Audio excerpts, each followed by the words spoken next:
बद्धु स्वभावो धम्मो खमादि भावो यदस्विहो धम्मो नत्यवंत धम्मो जीवानम रखनो धम्मो। आत्मा का जो जानने देखने रूप स्वभाव है वो उसका धर्म है। उत्तम क्षमा आदि जो 10 भाव है वे भी आत्मा के स्वभाव भाव हैं, वे भी धर्म है। सम्यक दर्शन ज्ञान चारित्र की एक रूपता जो रत्नत्रय है वह भी धर्म है। और जो पर के प्रति दया का भाव है वो भी धर्म है। ऐसे धर्म के स्वरूप को समझकर जो भी अपनी धार्मिक क्रियाएं करता है तो वह अपने कल्याण का उपाय स्वयं कर रहा है। ऐसा अपन को जान करके अपनी धार्मिक क्रियाएं करना चाहिए। हमने पिछले दिनों ऐसा अगर विचार करें कि बीज से वृक्ष तक की यात्रा करी है तो ये अतिशयोक्ति न हो। देखो, बीज जमीन में गिरता है, जमीन क्षमा का प्रतीक है, और बीज जमीन में गिर के और गले में तो अंकुर नहीं फूटता। तो वह जो गलना है वो मान कषाय का अभाव है। और फिर बीज में से जो अंकुर फूटा है तो तेरी मेरी दिशा में जावे तो जमीन से ऊपर नहीं उठेगा। तो सरल होना आवश्यक है। जैसे अंकुर फूटने पर पौधे को ऊपर आने में सरलता आवश्यक है, ऐसे ही जीवन का भी सरल होना, माया कषाय का अभाव होना आवश्यक है। और फिर उस अंकुर पर फिर भी मिट्टी लिपटी रहती है ऊपर आने के बाद भी। वो जब तक न हटे तो पत्तियां नहीं निकलती। तो उस मिट्टी का हटना अपनी मलिनताओं को हटा के पवित्रता प्राप्त करने जैसा है। लोभ की मलिनता हटे तो पवित्रता हटे। और जब सूर्य के प्रकाश में वह निकलता है तब खिलता है। तो ऐसे ही सूर्य का प्रकाश तो सत्य की तरह से है। हमारे जीवन में भी जो धर्म की स्वरूप की सच्चाई है वो जब तक नहीं आएगी तब तक हमारा उत्थान न हो। अब फिर पौधा धीरे धीरे बढ़ जावे तो खतरा भी बढ़ता है। कोई जाए आकर के पेड़ रख देवे कि खा जावे तो क्या जरूरी है? चारों तरफ बाड़ी लगाना जरूरी है। जिस अपने स्वरूप को जाना है उसके विपरीत भावों का त्याग करके आत्म नियंत्रण करना, संयमित हो करके जीना, यही तो हमारा स्वभाव है। तो संयम धर्म आ गया। अब संयम के कारण वह पौधा बड़ा हो जाता है। अग्नि बरसे चाहे पानी बरसे चाहे ठंड हो गए सब सहन करता है तो मजबूत हो जाता है।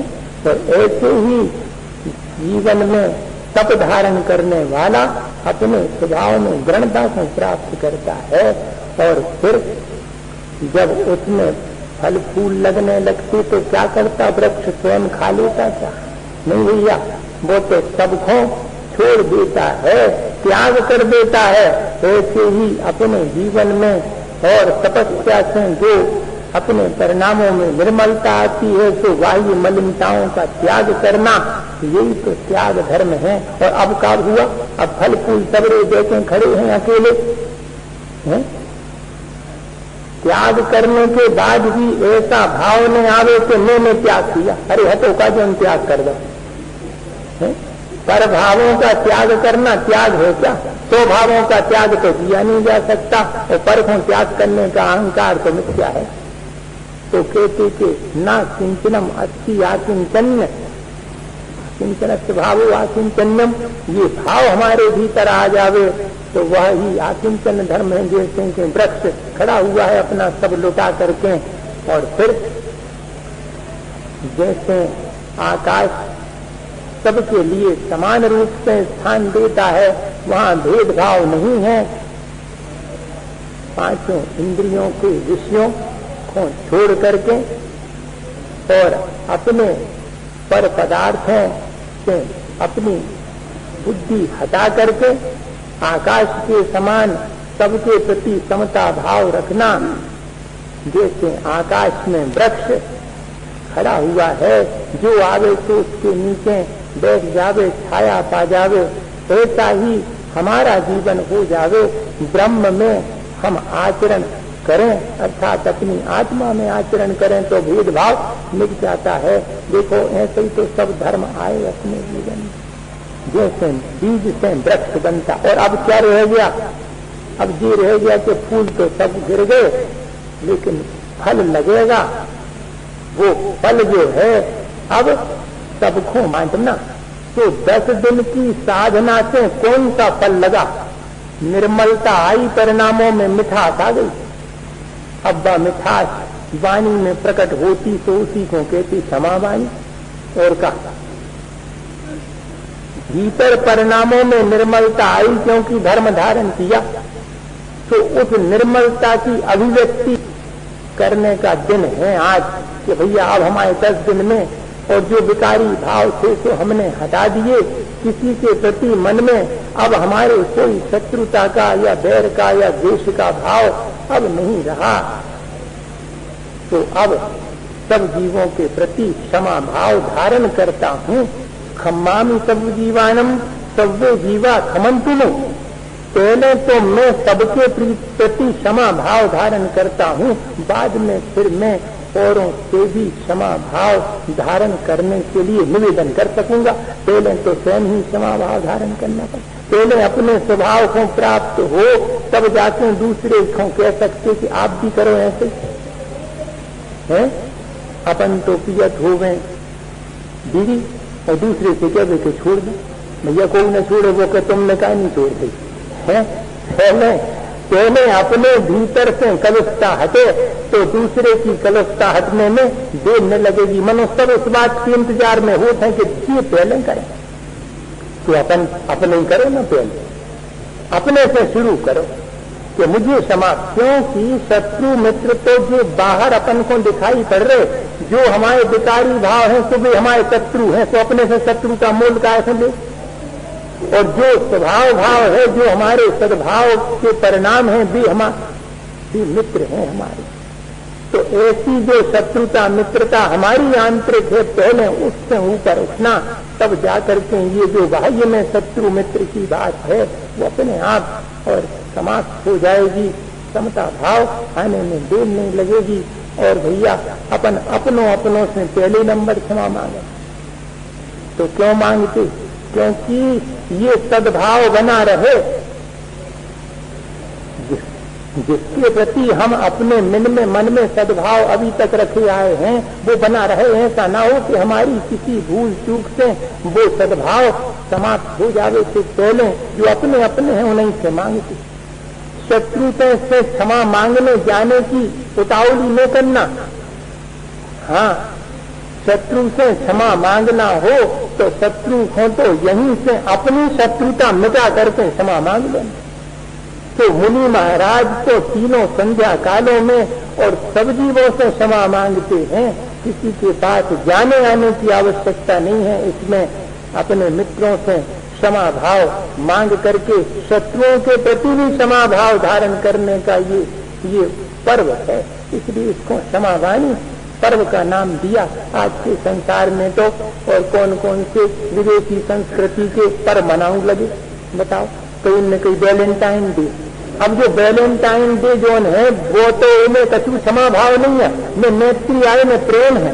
जो आज को दिन है वास्तव में तो इसको तो भुला दिया और पश्चिमी सभ्यता वाले दिनों को और हमारे सब युवतियां मनाने लगे। आज इस बात का अपन को संकल्प करना चाहिए कि मनाएंगे प्रेम का और सद्भाव का और मैत्री का दिवस। तो ये है वास्तव, ये सब तो खोटी बातें हैं। इसमें तो 4 बातें धर्म की अपने जीवन में आवे और फिर धार्मिक अनुष्ठान करें तो ठीक जान पड़ता है। और एक बात और आपसे कहूं, आपने बहुत अच्छा किया जो इस तरह के आपने संकल्प लिए, अब इनको निभाते रहना।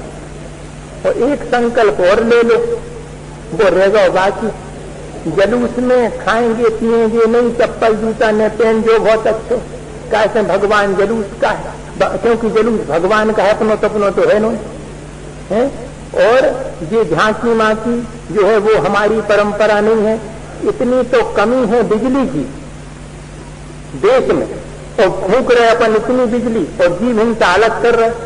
भैया ऐसे काम जो धर्म को काम कहा है का, तो बहुत अच्छा किया आपने ये कर लिया, एक और कर लो भैया कि दर्शनों को भगवान के निकलते हैं तो भगवान के दर्शन करवे जाओ। तो जहां जहां भगवान हो सबके दर्शन करना चाहिए। ये नहीं सोचना चाहिए कि जो मंदिर उनको और जो मंदिर उनको, मंदिर तो भगवान को है। जो एक काम और कर लो तो हमारा यहाँ पर उपस्थित होना, महाराज का साथ में बैठना सार्थक हो जाएगा। ये मंदिर कोनो पंचायत के और कोनो के व्यक्तिगत नहीं, ये भगवान के हैं। ये 9 देवता में से एक देवता है, किसी का भी अभिनय न करना, ऐसा नियम न लेना कि हम इसे तो जी हैं और इसे न जी हैं, उसे की छाड़ी में दबाएं, जो तो द्वेष भाव है। ये भैया ये द्वेष भाव तो छोड़ना है और करना क्या है, क्या रखा है इन बातों में।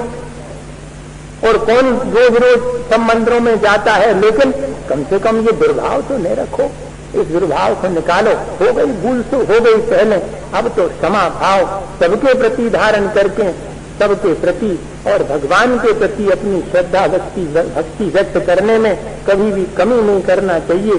सब साधर्मी भाई हैं, ठीक है, सबके अपने अपने विचार हैं, तो कोई किसी विचार को प्रमुखता देता है, कोई किसी विचार को प्रमुखता देता है, पर विचार तो सब यही श्रेष्ठ हैं जो धर्म से समन्वित, और सब विचार तो और सब मतांतर तो संसार बढ़ाने वाले ये बात अपन सुन चुके हैं। वे विचार जो कि मोक्ष मार्ग पे ले जाते हैं, चाहे वे निश्चय नय का कथन प्रमुखता से करें, चाहे व्यवहार नय की प्रमुखता से कथन करें, तो व्यवहार वही श्रेष्ठ है जो निश्चय से समन्वित है, और निश्चय भी वही श्रेष्ठ है जो व्यवहार से समन्वित है।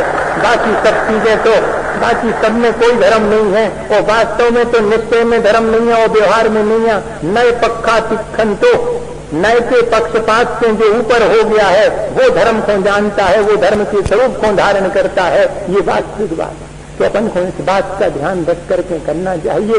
और अंत में जो है मुझे आपसे एक बात कहनी थी, वो ये है कि अपन लोग जो है दूसरे की, माने अपन से कभी गलती हो जावे तो दूसरे से तो चाहत तो वो क्षमा कर दी, कोई नहीं चाहे, तो ऐसे ही भैया दूसरे की हो जावे तो अपन आगे बढ़ के क्षमा करो ना।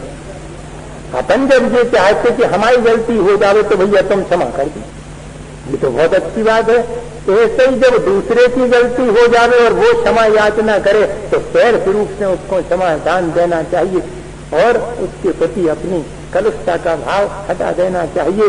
राजेंद्र प्रसाद राष्ट्रपति थे और नेहरू जी प्रधानमंत्री थे।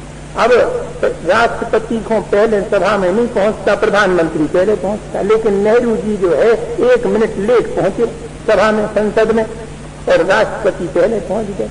ये नेहरू जी को एहसास हुआ तो अपनी सीट से उठ करके राष्ट्रपति के पास जाकर हाथ जोड़ के कहा कि मैं ही देर से आया। इतना कहें इसके पहले ही राष्ट्रपति स्वयं उठ करके उनको हृदय से लगा लिया। बताओ,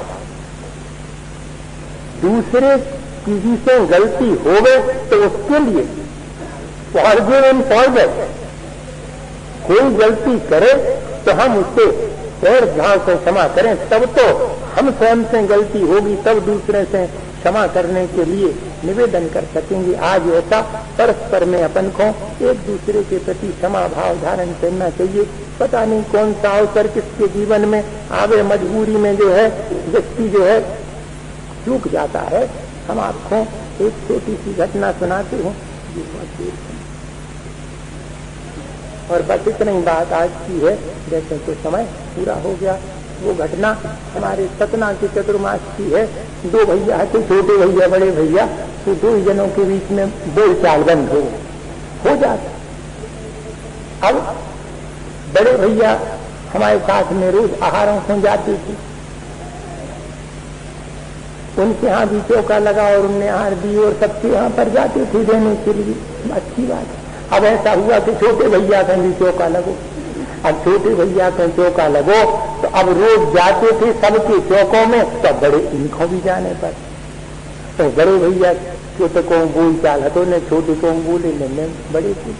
अब बड़ी असमंजस में है, पर मन में विचार आया, क्योंकि परिणाम निर्मल हो गए तो जाकर के ठीक ठीक विचार आता है। मन में विचार आया कि हम तो कौन उनके घर जा रहे, हम तो महाराज के आहारों को जा रहे। तो बड़े भाई जो है जब छोटे भाई के में पड़ गया तो आहार के लिए गया, तो वो भी मेरे पीछे पीछे ऊपर चले गए। और छोटे भाई विचार कर रहे थे कि देखो रोज तो सबके घरों में जाते हैं, देखें हमारे से महाराज के संगे आउट के नहीं आते। और जे ऊपर जैसे ही चढ़े तो छोटे भाई गदगद हो करके बड़े भाई के चरणों में गिर गए। आहार दान के पहले ही दोनों ने मेल मिलाप बाहर ही कर लिया, जैसे ही ऊपर प्रवेश किया, और फिर बड़े गदगद हो करके दोनों ने आहार दान दिया। भाई सार्थकता हो गई।